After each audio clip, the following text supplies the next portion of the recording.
Aiba eleni za bilioni 2 na kuzimeza tumboni.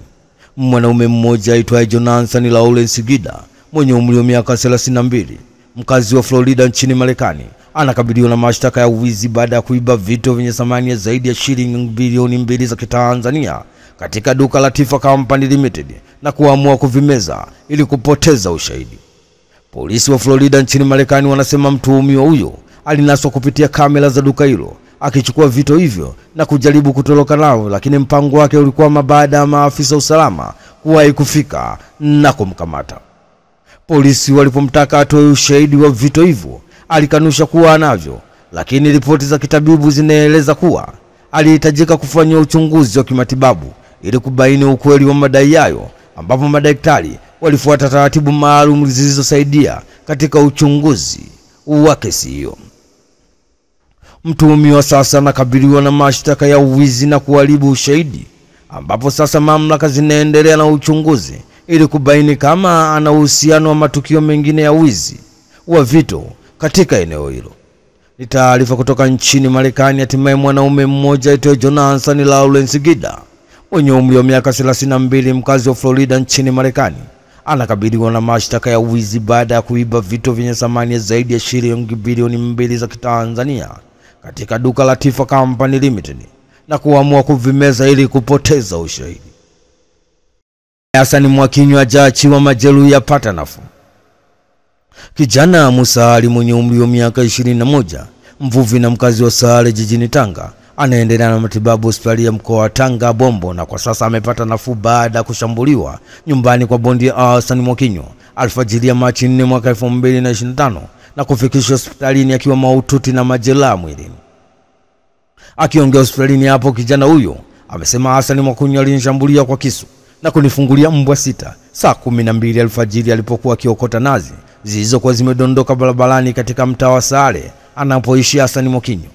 Mimi ni mvuvi, nafanya kazi baharini. Siku ya tukio niliamka kwenda kufanya kazi zangu, kuchomeka nguzo maeneo ya Tanga Beach.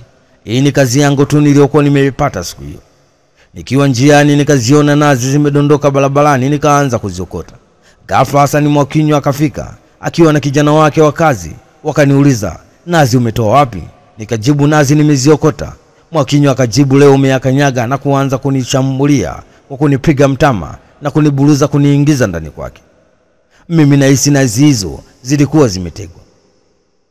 Hassan Mwakinyo wakati anaendelea kunishambulia akamwagiza kijana wake wa kazi kaleta kisu na kuanza kunikata mguu na kunivua nguo na kunifungulia mbwa waliokuwa waanza kunijeruhi kwa zaidi ya lisali moja.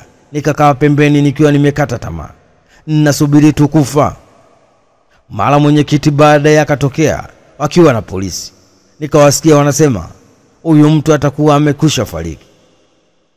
Kwa upande wake jeshi la polisi Tanzania mkoa wa Tanga limethibitisha kumshikilia Hassan Mwakinyo mwenye umri wa miaka 29, mkazi wa Sale jijini Tanga, kwa mahojiano kuhusiana na tuhuma za kushindwa kudhibiti mbwa wake ambao walimshambulia na kumjeruhi Musa Ali mwenye umri wa miaka 21, mvuvi na mkazi wa Sale jijini Tanga.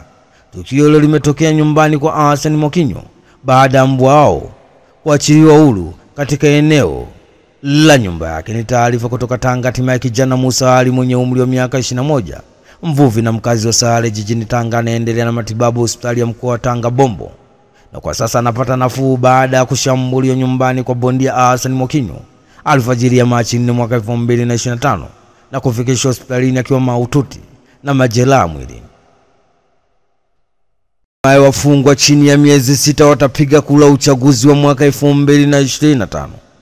Katibu wa halmashauri kuu NEC ya Chama cha Mapinduzi CCM itikadi, uenezi na mafunzo CPA Amos Makalla amezungumzia mabadiliko mapya ya sheria kuhusu haki za wafungwa kupiga kura, ambapo amefafanua kuwa kwa sasa wafungwa wenye vifungo vya chini ya miezi 6 wataweza kushiriki katika uchaguzi wakiwa gerezani.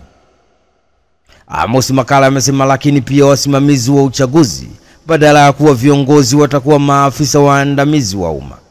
Lakini mabadiliko yako mengi, ni kwamba katika sheria hata wafungwa watapiga kura. Narudia, kama mlikuwa mjui, ndio mabadiliko ya sheria. Wafungwa ambao kifungo chao hakizidi miezi 6 watapiga kura wakiwa magerezani. Hivyo ndivyo upande wa Zanzibar wanaita vyuo vya mafunzo ndio magereza yenyewe na maabusu.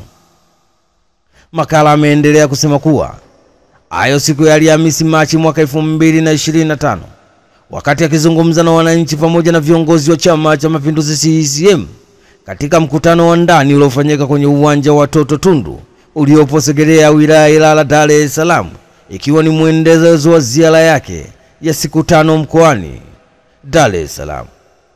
Aidha, CPA Amos Makala ameeleza kuwa ni muhimu kwa wataalamu wa sheria kuwa na ufahamu wa mabadiliko haya ya kisheria, kwani bado kuna baadhi yao ambao hawaoni umuhimu wa haki hii mpya kwa wafungwa. Ni taarifa kutoka jijini Dar es Salaam. Hatimaye katibu wa halmashauri kuu NEC ya Chama cha Mapinduzi CCM itikadi, uenezi, mafunzo CPA Amos Makala amezungumzia mabadiliko mapya ya sheria kuhusu haki za wafungwa kupiga kura, ambapo amefafanua kuwa kwa sasa wafungwa wenye vifungo vya chini ya miezi 6 wataweza kushiriki katika uchaguzi wakiwa gerezani. Tundu Lissu atoa kauli ya kuna mwanamke aliyekaa meza kuu Chadema.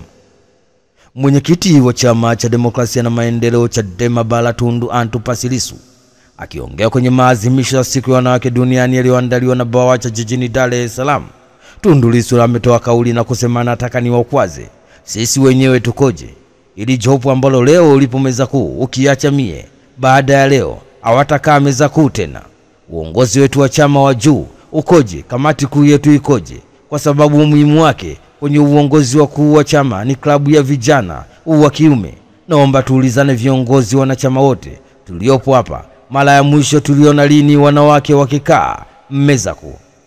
Sikumbuki kama nimewahi kuona wanawake wakikaa meza kuu kwenye chama hiki. Tusionyeshe vidole kwa hawa ambao wameongoza nchi yetu kwa miaka yote hii, ni vile vile tuonyeshane vidole na sisi wenyewe. Ni maneno ya mwenyekiti wa Chama cha Demokrasia na Maendeleo Chadema Tundu Antipas Lissu akiongea kwenye maadhimisho ya siku ya wanawake duniani yaliyoandaliwa na BAWACHA jijini Dar es Salaam. Tundu Lissu ametoa kauli na kusema nataka niwakwaze sisi wenyewe tukoje, ili jopo ambalo leo ulipo meza kuu ukiacha mie, baada ya leo hawatakaa meza kuu tena. Uongozi wetu wa chama wa juu ukoje, kamati kuu yetu ikoje, kwa sababu ya umuhimu wake kwenye uongozi ukuu. Chama hiki klabu ya vijana wa kiume tu.